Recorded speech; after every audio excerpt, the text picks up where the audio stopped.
السلام علیکم. محمد عزیز صدیق اپنے پروگرام میس ویوز کے ساتھ حاضر خدمت ہے. بہت سے ایشوز ہیں جس پہ گفتگو کرنے والی، لیکن کیا عمران خان صاحب سے ملاقاتیں ہو سکیں گی؟ بظاہر یہی نظر آ رہا ہے.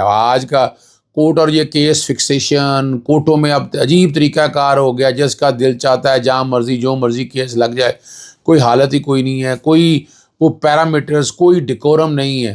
ملٹری کورٹوں میں کیا ہوا، اور جو رینجرز کے بندے جو شہید ہوئے اس کے حوالے سے بھی تفصیلی فیصلہ جاری کر دیا ہے. اور وہ ایک حادثہ تھا تیز رفتاری کی وجہ سے جو پیش آیا تھا. ملٹری کورٹوں کے حوالے سے آج کی ہیئرنگ جو ہے وہ کئی سمت کا تعین کر رہی ہے، اور وہاں سے آپ سمجھ سکتے ہیں کہ حالات کیا ہیں. حالات ہیں کیا؟ سب سے پہلی بات جو ہے وہ گفتگو لے کے چلتے ہیں عمران خان کی جیلوں میں ملاقاتوں کے حوالے سے درخواستوں پر اصلاحات.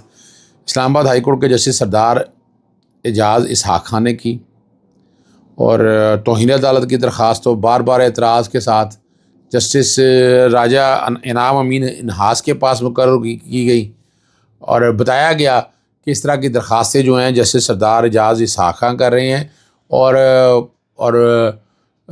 قائم مقام چیف جسٹس نے بھی اس کیس سن رہے ہیں. ٹھیک ہے نا جی. تو اس کا کسی ایک جج کے پاس بھیج دیا جائے، لیکن وہ نہیں ہو سکا. مناسب آرڈر جاری کرنے کا کہا ہے، اور ملاقاتوں کا تو خیال تھا کہ آج ہی کہیں گے، آج ہی ملاقات کروائی جائے، اور آج ہی ہونی بھی چاہیے تھی. دن مقرر ہیں، ان دن پہ ملاقاتیں نہیں ہوتی، اور ڈیٹیں جو ہیں وہ 11 فروری پڑی ہیں. پچھلا پورا ایک مہینے سے اگر دیکھ لیں تو عمران خان صاحب کے کیسوں کی جو بڑی گولی کی سپیڈ سے چل رہے تھے ٹرائل، وہ ٹرائل سلو ہو گئے. یعنی یہ بیٹھ کے کون فیصلہ کرتا ہے؟ یہ کوئی بتائے گا کہ کون فیصلہ کرتا ہے اور یہ کس طرح ہوتا ہے؟ یعنی کہ اگر اور ان کی گولی کی سپیڈ کے ٹرائل کی ضرورت بھی نہیں تھی. اگر گولی کی سپیڈ کے ٹرائل اگر ہو رہے ہیں تو کیوں ہو رہے ہیں، یہ بات ہے. اور اگر اب نہیں ہو رہے تو کیوں نہیں ہو رہے؟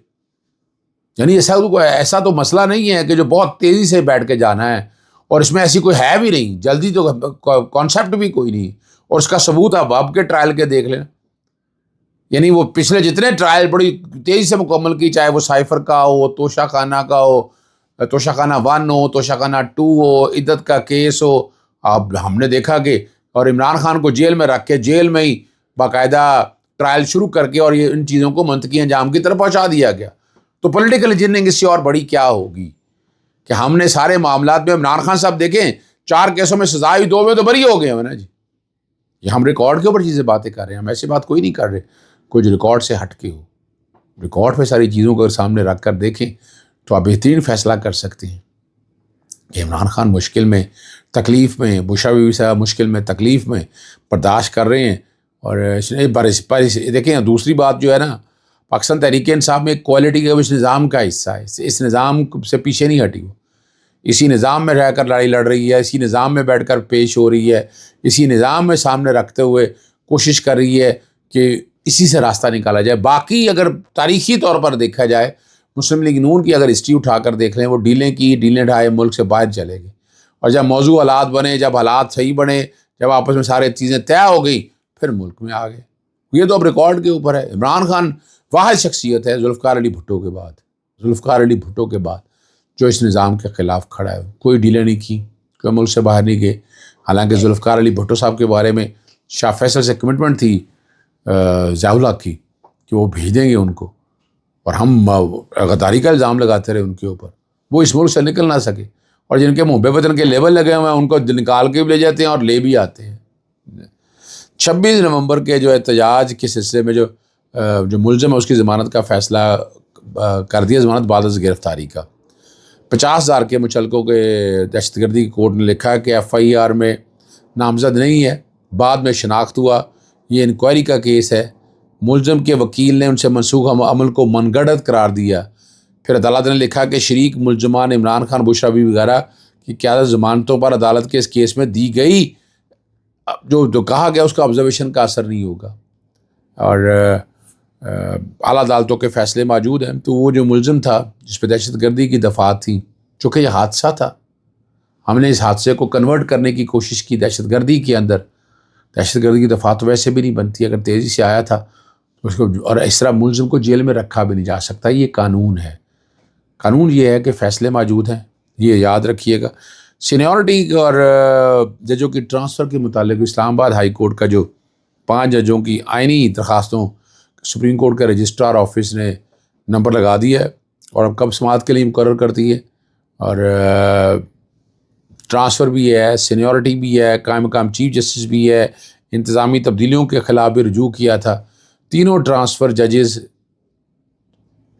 قائم مقام چیف جسٹس سرفراز ڈوگر، خادم حسین سومرو اور جسٹس محمد آصف بھٹی بھی درخواست میں فریق بنائے گئے. جسٹس محسن اختر کیانی اور باقی 5 ججوں نے یہ معاملے کو چیلنج کیا اور 3 طرح سے یہ معاملہ بڑا اہم ہے. پہلی تو بات ہے کس بنیاد کے اوپر ٹرانسفر کیا گیا اور پبلک انٹرسٹ کیا ڈیفائن کیا گیا ہے نا. یہ بڑا بہت ہی اہم معاملہ ہے.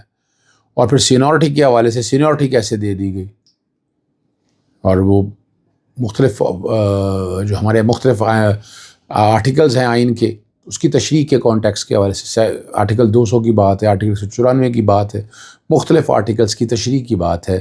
آپ کو یاد ہوگا کہ جسٹس قاضی فائز سے جب چیف جسٹس تھے، وہ انسانی حقوق کا قبرستان بنایا سپریم کورٹ کے اندر. اس میں تفصیلات مانگی ابو ذر سلمان نے، اس تفصیلات نہیں دی رجسٹرار سپریم کورٹ نے، کتنا خرچہ آیا، کیسے آیا. اب وہ نہیں دی تفصیلات تو اس کو چیلنج کیا ہے لاہور ہائی کورٹ میں. اس پہ اعتراض لگا کہ یہ درخواست قابل سماعت نہیں. دیکھیں بنیادی آرٹیکل 19 اور 19A کا مسئلہ ہے نا، اور اس کا طریقہ کار بھی واضح ہے. اس پہ اعتراض یہ لگایا کہ آپ اگر رجسٹرار نے نہیں درخواست دی تو آپ اس کے پاس ریمیڈی ہے under the Pakistan commission, Pakistan freedom of information act کے تحت آپ وہاں جائیں. اب اس پہ تو اعتراض لگتا ہے برقرار ہی ہونا ہے، لیکن دیکھتے ہیں کیا ہوگا، کیسے ہوگا. IMF کا جو وقت پاکستان آ رہا ہے کس دے گا، اور سارا کچھ آنے والے بجٹ پہ انحصار ہے، اس قسط پر ہے.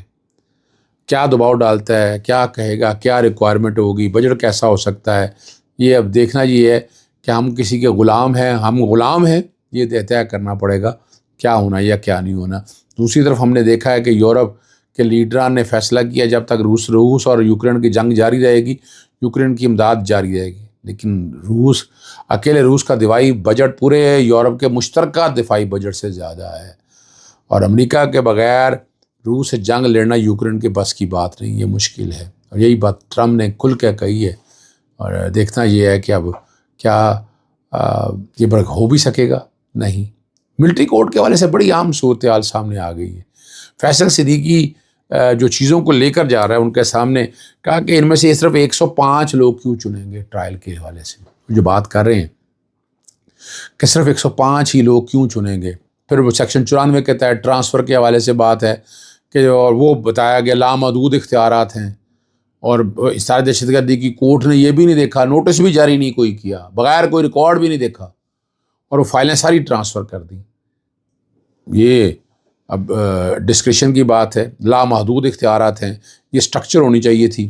مختلف ججز نے سوال کیے کہ پولیس کی تفتیش کم اور ملٹری کی تفتیش تیز تھی، اور کیا جب ملزموں کو حوالے کیا گیا وہ مواد موجود تھا. انہوں نے کہا مواد ریکارڈ پر ہونا یا ہونا مسئلہ نہیں ہے، لامحدود اختیارات محدود ہیں. کمانڈنگ افسر سیکشن 54 کے تحت حوالگی کی درخواست کرتا ہے. جسٹس جمال مندوخیل نے کہا کہ کیا اس ادارہ دہشت گردی کی عدالت جو ہے وہ حوالگی کی درخواست مسترد کر سکتی ہے، اور کہا کہ اختیار تو موجود ہے، دفاع تو ملزم کی جانب سے اپیل کا حق اپنایا جا سکتا تھا، یعنی وہ کہ یہ درخواست دی یا نہیں دی. لیکن جسٹس محمد علی مظہر نے بڑے ریمارک زبردست دے کے کیے کہ اس پہ کوئی نوٹس ہی نہیں کیا. ٹھیک ہے نا، اس نے آج خود درخواست آئی اور آج خود فیصلہ کر دیا. اور یہاں بھی بڑی زبردست بات ہے، جیسے جمال مندوخیل نے ریمارکس دیے کہ سیکشن 54 کا اطلاق ان پر ہوگا جو آرمی ایکٹ کے تابع ہیں.